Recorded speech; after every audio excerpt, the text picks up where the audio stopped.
다시 한번 보여드리고 갑니다. 자, 조직적 허위선동의 전문가는 손석희다 라고 하는 것이 오늘 방송의 제목입니다. 어제 자유총연맹 창립기념일이었다고 합니다. 그래서 대통령이 어제 거기 가셔 기념사를 했대요. 조선일보 기사를 잠깐 읽어드립니다. 윤석열 대통령이 자유총연맹 창립기념실에 가서 연설을 했다. 윤석열 대통령은 28일 한국의 자유민주주의가 도전을 맞고 있다고 진단하면서 올바른 역사관, 책임있는 국가관, 명확한 안보관을 갖춰야 한다고 말했다는 것입니다.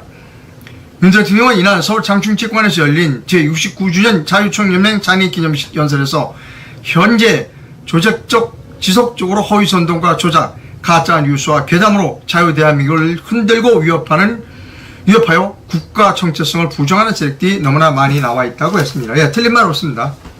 말씀은 아주 잘하셨어요. 그럼 누가 조직적으로 허위선동을 해서 나라를 위험하게 만들었느냐라고 하는 부분을 우리가 따져볼 필요가 있다는 것이죠. 저는 이 사람이라고 생각합니다. 이 사람처럼 조직적으로 허위선동을 한 사람은 글쎄 대한민국 역사에 찾아보기 어렵습니다. 이 사람은 태블릿 PC가 최순실 거고 이거 판도라의 상자다라고 얘기를 했어요. 그러다가 태블릿 PC가 이제 가짜라는 얘기가 막 여기저기 나오니까 뭐라고 그랬냐, 말을 슬쩍 바꿨어요. 이렇게 바꿨습니다. 어쩌면 태블릿 PC 따위는 필요 없었는지도 모릅니다. 이게 손석희 씨의 진면목입니다, 여러분. 저는 처음부터 2016년 말 태블릿 PC를 손석희가 들고 나왔을 때부터 믿지 않았어요. 손석희는 이제 MBC 후배입니다. 저는 믿지 않았습니다. 손석희의 그 특징은 뭐냐면 아주 멋있게 말을 해요. 시적으로 말을 하고. 여러분, 이제 손석희 방송의 일부를 제가 여러분께 보여드립니다.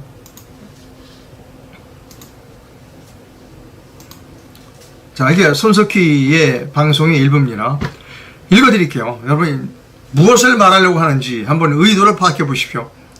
바람은 언제나 당신이 등 뒤에서 불고 당신의 얼굴에는 항상 따사로운 햇살에 비추길. 이거 뉴스 프로그램이에요. 문화 프로그램도 아니고 쇼 프로그램도 아닙니다. 뉴스 프로그램이에요. 왜 이런 일을 하냐? 뭔가 올바르지 못한 일을 가짜로 꾸미기 위해서 그러는 겁니다. 제가 MBC에서 이제 퇴직하고 운이 좋아서 대학 교수 생활을 했습니다. 신문방송학과 학생들을 지도하게 됐죠. 깜짝 놀랐어요. 존경하는 언론인이 손석희입니다. 그래서 제가 물어봤어요. 왜 존경하는지. 멋있지 않아요? 멋있죠, 여러분. 바람은 언제나 당신이 등 뒤에서 불고 당신의 얼굴에는 항상 따사로운 햇살에 비추길. 얼마나 멋있습니까? 저는 뉴스는 담백해야 한다고 생각합니다. 화장을 하면 안 돼요. 왜 화장을 하느냐고요? 뭔가 사실이 아닌 걸 사실처럼 꾸미기 위해서 지금 화장을 하고 들어오는 겁니다. 뉴스를 이렇게 하면 안 된다는 겁니다. 자, 페이스북 저널리스트 변준우 씨가 이렇게 꼬집고 있습니다.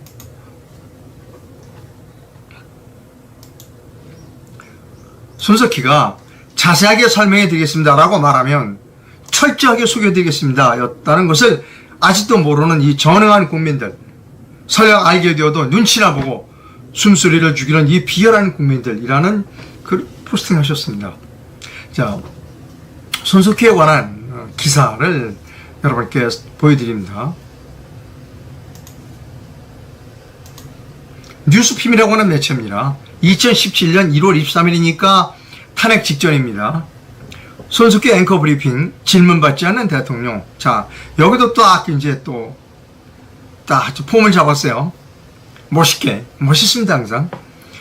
자, 당신은 우리가 누구이며 우리가 왜 여기 있는지에 대한 가장 근본적 의문을 다시 생각하게끔 만들었습니다.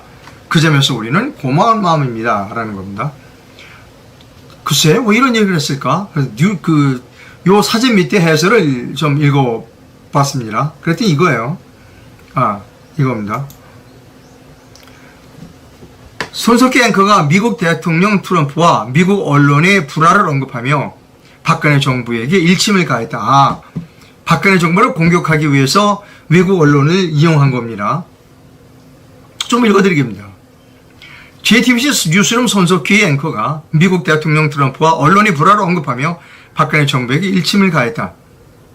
23일 방송한 JTBC 뉴스룸 앵커 브리핑에서 손석희 앵커는 후보 시절 내내 언론과 불화를 일으켰던 미국 대통령 트럼프는 언론을 지구상에서 가장 정직하지 않은 인간들이라고 칭했다. 그럼 미국 언론은 어떻게 대응했을까? 미국의 한 언론인은 이렇게 말했다. 당신은 우리가 누구이며 우리가 왜 여기 있는지에 대한 가장 근본적인 의문을 다시 생각하게끔 만들었습니다. 그 점에서 우리는 고마운 마음이다 라고 동료들을 대신해 트럼프에게 공개 서한을 보냈다는 겁니다. 이에 손석희 앵커는 어떻게 보도할 것인지는 언론이 정합니다. 당신이 대변인, 트럼프를 얘기하는 거겠죠. 당신이 대변인과 대리인에게 얼마만큼의 방송 시간을 쓸지는 우리가 결정합니다. 우리는 신뢰를 되찾을 것이고 정확하게 겁없이 보도할 것입니다. 또한 언론은 연대할 것입니다. 이게 이제 박근혜에 대한 공격입니다. 아직 박근혜는 탄핵되기 전이니까. 그래서 어떻게 했어요? 마음대로 했죠. 마음대로. 거의 JTBC에서는 거의 24시간 거짓 방송을 했어요. 태블릿 PC. 그래 정확하게 보도했나요? 거짓으로 보도했죠. 겁 없이 보도한 건 맞아요. 겁 없이 그냥 막 거짓말을 방송했습니다. 또한 언론은 연대할 것입니다. 연대했죠. JTBC, MBC, KBS, SBS, 조선일보, 중앙일보, 동아일보 다 연대했죠. 이게 손석희입니다. 이 손석희 때문에 손석희에 덫에 걸린 사람들이 많아요. 손석희가 이게 최소원이 쓴 태블릿 PC 맞아라고 그러는 바람에 스텝이 꼬인 사람들이 많습니다. 대표적인 사람들이 이분들이 스텝이 꼬였어요. 손석희의 덫에 걸려서. 이분들이 덫에 꼬였습니다. 위에는 서울중앙지검장 윤석열 씨입니다. 국정감사에 나와서 뭐라는 거 하면 정호성 씨 재판에선 본인이 증거 동의했고 그리고 태블릿이 최순실 씨가 쓰던 태블릿이 맞다고 얘기했다. 당시 국정감사장에서 한동훈 서울중앙 3차장은 이렇게 얘기했어요. 최순실 씨의 제주도 독일 동선을 이유로 최소원이 사용한 태블릿 PC라고 저희는 판단하고 있다고 그랬습니다. 지금 검찰총장이고 당시의 여주지청장인 이원석 씨는 이렇게 얘기했습니다. 정호성 비서관도 드레스덴 연설문을 최순실 씨에게 메일로 보냈다고 진술한 바 있습니다. 라고 해서 스텝이 꼬인 사람들입니다. 지금 이제 말이 바뀌었어요. 한동훈 장관 변희재 씨가 이거 최소원 거 맞다 돌려달라 그랬더니 못 돌려준다. 네, 최소원 게 아니라는 겁니다. 최소원 거 이름이 여기 썼잖아. 최소원이라고 돼 있잖아. 윤석열 당시 중앙지검장, 당시 중앙지검 3차장, 당시 여주지청장 다 그렇게 얘기하잖아.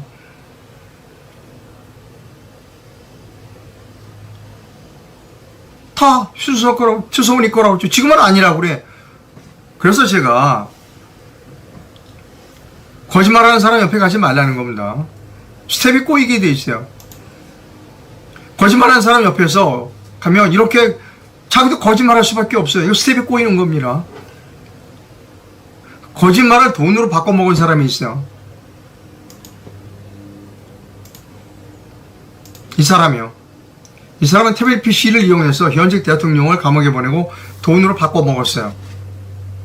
이론도 안 받은 박근혜에게 징역 22년을 선고하도록 만든 법률기술자의 놀라운 이중생활이라고 하는 것을 제가 페이스북에서 가져왔습니다. 이 사람은 태블릿 PC를, 가짜 태블릿 PC를 돈으로 환산해서 받아먹은 사람이 이 사람입니다. 자, 여러분. 오늘 방송 제목 다시 한번 보여드립니다. 네. 조직적 허위선동이 자유 대한민국을 위협한다 하는 윤석열 대통령의 말은 맞다. 그렇다면 누가 조직적으로 허위선동을 했는지 그 주동자를 잡아서 처벌해야 할 의무를 갖고 있는 사람이 윤석열이다. 그럼 누구를 제일 먼저 잡아놔야 된다? 손석희를 제일 먼저 잡아놔야 된다는 겁니다. 여러분, 저는 잘합니다. 손석희를 잘합니다. 태블릿 PC는 가짜입니다. 예, 댓글이 들어있는지를 좀 살펴보도록 하겠습니다. 물론 아침에 제가 방송했던 게 이메일